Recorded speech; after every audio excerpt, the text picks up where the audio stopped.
ЖК Рахмет, Бейсекбаева көшесі, 16-шы мектеп, мынау Кенесары көшесі. Вера. Майна. Құрметті достар, арықтау керек. 10 этажға шығам дегенше кәдімгідей әлсіреп қалдым ғой. Яғни миксер ма? Очень ата миксер бар осы.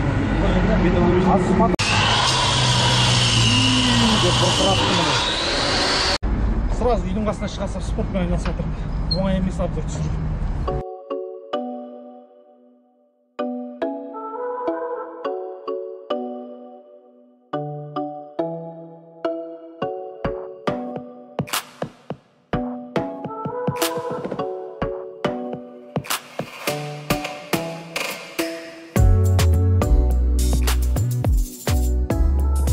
Армысыздар, ардақты ағайын, ипотекалық дәрігер атты YouTube каналыма қош келдіңіздер. Есім Рүстем болады. Құрметті достар, дәл менің арт жағымда Allure автосалоны орналасқан.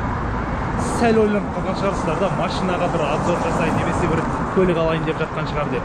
Олай емес, құрметті достар, дәл осы автосалонның қасында Рахмет тұрғын үй кешені орналасқан.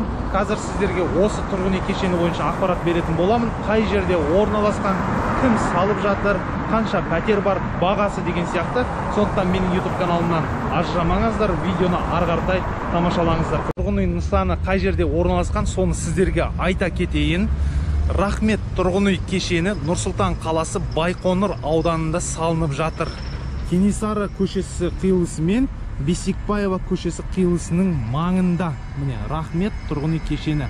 Қасында 16-шы мектеп бар және мына жағында 87-ші Абай Құнанбаев атындағы орта мектебі бар.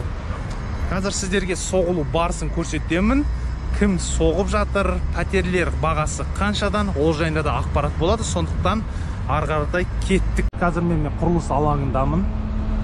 Бір жерде 4 блоктан тұратын осындай үлкен нысан екен, 12 этаждық үй. Осындай 4 үй болады. Газоблоктан соғылуда. Терезелері ұлғайтылған. 4 подъезден тұрады. Бір подъезде 2 лифттан болады екен, біреу пассажирский, біреу грузовой деген сияқты. Құрылыс қарқынды жүруде. Яғни құрылыс компаниясының айтуынша нысанды 2022 жылдың 3-ші кварталында салып бітеді екен. Қазір бұл жерден пәтерлер сатылуда. Сатылу бағасын кейін сіздерге қазір айтатын боламын. Кімден сатып аласыздар, дәл осы объектіні қандай құрылыс компаниясы салып жатыр, оны да тілге тиек ететін боламыз. Қазір объекттің ішіне кіріп, құрылыс барысымен жақынырақ танысатын боламыз. Яғни миксер ма? Очень ата миксер бар осы. Потом sonra шлангымен жоғары қарата айдай ма? Шлангымен, мына шлангымен. Мына шлангымен. Қанша этажға дейін түсіреді ме? 12 көтеріле ма? Мынау не, құм ба? Цемент қосасың, құрастар да? Құрылыс қарқынды жүруде. Гаситель аппаратымен бірінші қабаттан 12-ші қабаттан осылай көтереді. Нағыраңыздаршы. Қандай мынау керемет процесс. Осылай сияқты құяды. Бірінші құрылысты соғалады. Арнайы сияқты барысы міне.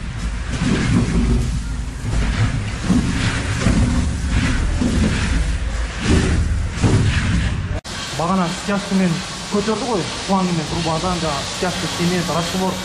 Ол қиылып болғаннан кейін міне ары қаратай шлифовка кетеді. Осылай тегістейді міне, қараңыздар. Әрлеу барысы мынау бөлмені, қараңыздар мынандай. Бірінші мынандай слой жағылады, ШВС, яғни мына стенаны, қабырғаны тегістеу. Бұның үстіне гипсовая аппақ смеш жағылады, яғни предчистовая отделкамен беріледі. Қазір жұмысты жасау барысы. Шегерлер қолдарына шпатель алып алады да осылай смеш жасап барлық қабырғаны тегістеп шығады. Нысанды Строй Ас Холдинг құрылыс компаниясы соғуда. Міне, өздеріңіз көріп тұрсыздар, 4 блоктан тұрады, 4 подъезд, 12 этаждық үйлер, қателеспесем 294 пәтер бар. Пәтерді қазір сату барысында сіздер бір бөлмелі пәтер алам десеңіздер 415 мың теңгеден басталады 1 шаршы метрі. 4 бөлмелі пәтер алам десеңіздер 326 мың теңгеден басталады 1 шаршы метрі. Предчистовой отделкамен беріледі. Терезелер өздеріңіз көріп тұрсыздар, ұлғайтылған. жабық алаң болады, закрытый двор, яғни мына жерде болашақта балалар алаңы болады. Құрылыс қарқынды жүруде. Бүгін сенбі күні. Соған қарамастан құрылыс компаниясы қарқынды жұмыс жасауда.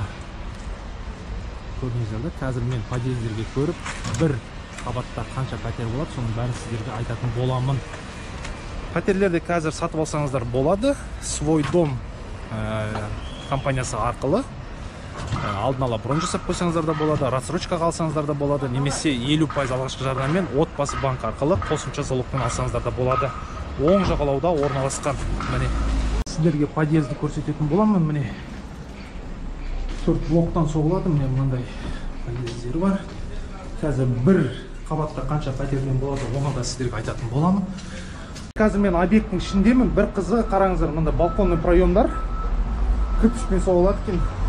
Бұл стандартқа байланысты ба. Мына жерде қазір уже 10 қабат көтерілген екен. Енді қазір сіздерге пәтерлерді көрсетеміз. Міне келесідей кіресіздер пәтерге. Мысалы мынау қателеспесем бір бөлмелі пәтер. Міне кірдіңіздер, мына жақта міне жаңағы жуынатын бөлме, мына жақта ас бөлмесі болу керек. Міне келесідей 35 шаршы метрден басталады. Мынандай сквозной балкон сияқты, міне лоджия деймін, қалай дейді. Міне келесідей Кенесары көшесі мынау.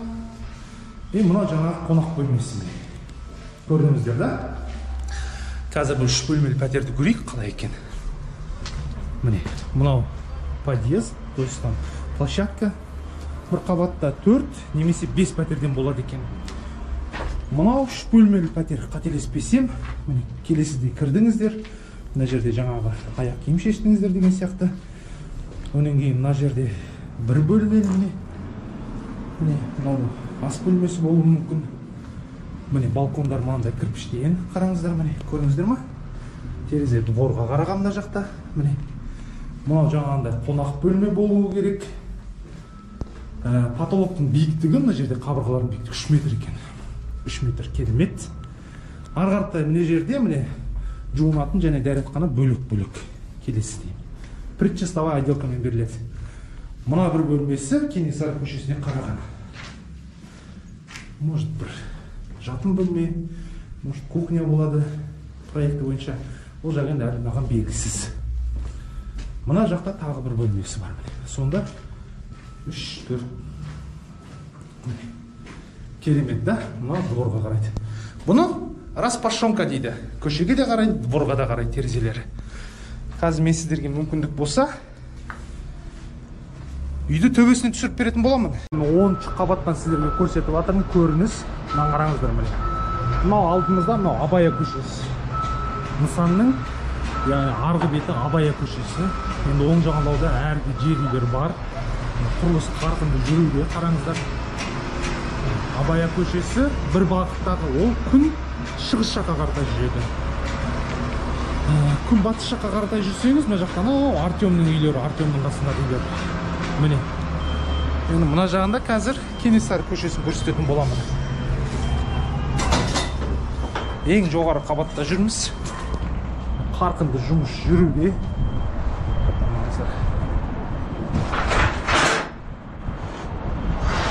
Райондарын жасауда.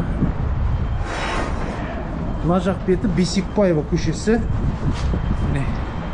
Мына бағана мен айтқан 16-шы мектеп. Міне көрдіңіздер ма? Мына жақта Кенесары көшесі міне. Бір бағытқа, бұл күн батысқа қаратай жүреді. Односторонний жолдар ғой міне. Мына Кенесары көшесі. Жігіттер мына жерде кладка жасап жатыр. Перегородкаларын. Құрылыс демалысқа қарамастан Головкиннің бойын көре алмайды мына жігіттер бүгін. Уағалейкум ассалам. Үшін жұмыс қарқынды жүріп жатыр. Нысан маған ұнады. Сапасы да жақсы. Бағасы да қолжетімді. Тек ФГЖС гарантиясы ғана болмаса, жалпы қазір нысанды сатып алуға болады. Оң жағалауда орналасқан жерде жақсы.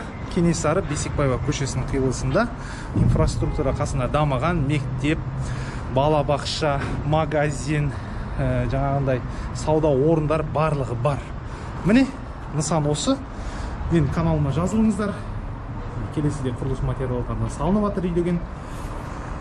Келесі видеоларда кездескенше сау саламат болыңыздар.